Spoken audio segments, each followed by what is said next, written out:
commute.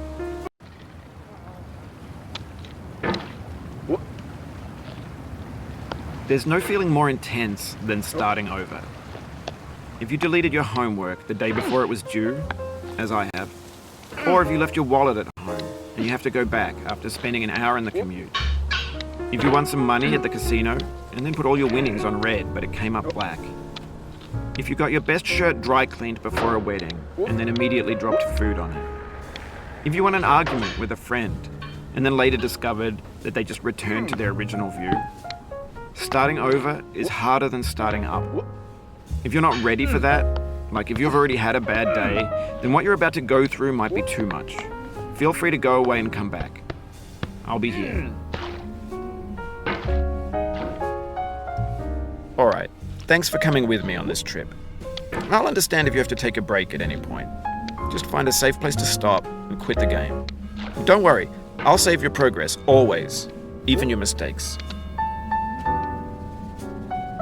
This game is a homage to a free game that came out in 2002, titled Sexy Hiking. The author of that game was Jazor, a mysterious Czech designer who was known at the time as the father of B games. And B games are rough assemblages of found objects. Designers slap them together very quickly and freely, and they're often too rough and unfriendly to gain much of a following. They're built more for the joy of building them than as polished products.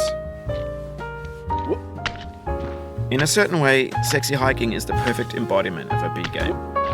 It's built almost entirely out of found and recycled parts, and it's one of the most unusual and unfriendly games of its time. In it, your task is simply to drag yourself up a mountain with a hammer. And that act of climbing, in the digital world or in real life, has certain essential properties that give the game its flavor.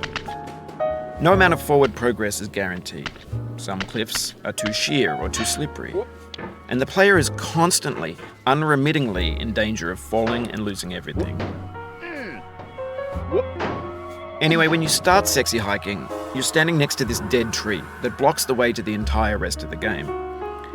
It might take you an hour to get over that tree, and a lot of people never got past it. You prod and you poke at it, exploring the limits of your reach and your strength, trying to find a way up and over. And there's a sense of truth in that lack of compromise.